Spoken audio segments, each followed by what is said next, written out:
Hi, everybody, and welcome to Egypt. Hopefully, you have taken some time to look at the National Geographic Kids articles and the Loom presentation, but if you haven't, this is basically the Loom presentation on video. So look at the PowerPoint as we go because I'm going to refer to it. There are lots of good pictures about Egypt, so it's really neat and really important to look at the pictures on this one. The country of Egypt is actually called the Arab Republic of Egypt.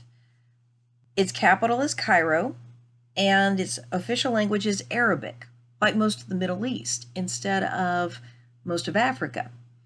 Their currency is the Egyptian pound or the guinea, and as far as religion goes, about 90% of people are practicing Islam, while about 10% are Christian.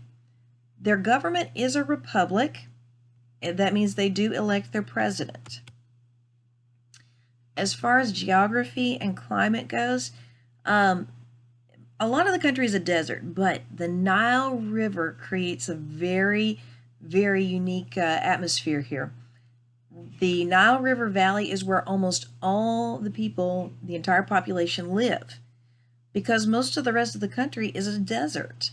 The climate everywhere is dry and sunny, and they have cool winters and hot summers. But if you look at the map on the PowerPoint, you'll see the green is right around the coast and around the Nile River.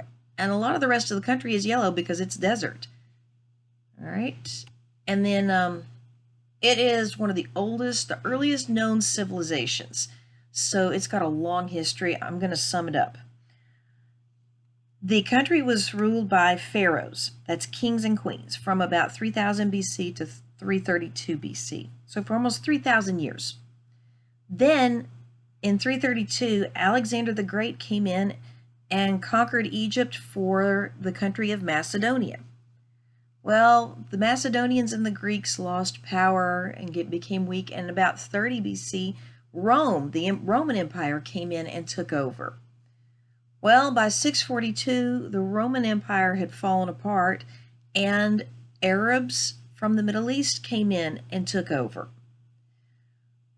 In 1517, about 800 years later or so, the Ottoman Empire, which is now Turkey, they came in and took over until 1798, when Napoleon came from France. He was looking to increase his empire and his territory, and Napoleon came in and took over, but the Ottomans were real quick to kick him right back out.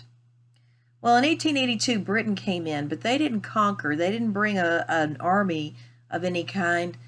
There were just so many British people visiting there and living there at the time that they made it a dependent state, basically like their own colony. It was just kind of officially unofficial.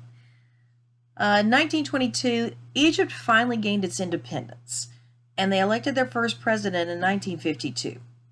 Now, from 2011 to 2014, and that's in your lifetime, guys, there's been a lot of political unrest. They went through several leaders before they finally held new elections and elected a new president, who is the president today. Their economy is based on a lot of oil and natural gas. They do grow cotton along the Nile River Valley, and they do farm fruits and vegetables and things like that. But by far the biggest income is tourism. There are so many people there go there every year to see the pyramids. It's unbelievable. So they make a lot of money on tourism. Most of the people who live there are descendants of the ancient Egyptians or of the early Arab traders. They don't have a lot of people coming in from other countries. Something that you can try is look up a recipe for koshari. That is their traditional food, their traditional dish. It has rice, macaroni, chickpeas, and lentils on the bottom with some sauteed onions, and there's several different kinds of sauce that you can make to put on top. So koshari is their traditional food. Now for some fun facts. The pyramids were actually tombs for the pharaohs. There have been over 300 pyramids that have been discovered, including King Tut's. King Tut was a young king who died under mysterious circumstances, but he was very rich, and supposedly his tomb was cursed. And you might believe it because the first archaeologists, the people who discovered his tomb, died mysteriously. It's a unique story. My challenge to you is to see what information you can find on King Tut today. Mummification was a process that the Egyptians perfected. They preserved the body because they believed that you would need it in the afterlife. And so they took out all your vital organs, like your stomach and stuff, and put them in jars. They took out your brain through your nose and put it in a jar so that you could take it with you into the afterlife. They believed in over 2,000 different gods and goddesses, and they believed that each pharaoh was a god. Cats were considered sacred. One of their gods took the form of a cat. Now today, they don't have necessarily the same beliefs, but they do respect cats. All right, more fun facts. The Egyptians, they were smart people. They have an alphabet that has over 700 characters or hieroglyphs. Think about it. We have 26 characters in our alphabet. They have 700. They were the first people to make a calendar with 365 days in it. And they invented paper or papyrus, pens, inks, the lock and key system, and toothpaste.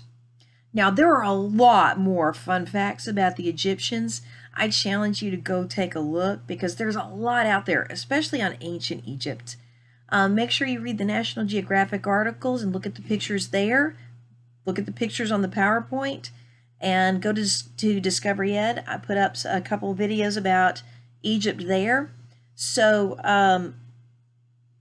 I think you'll have fun looking at ancient Egypt, and I'll see you later this week in Kenya.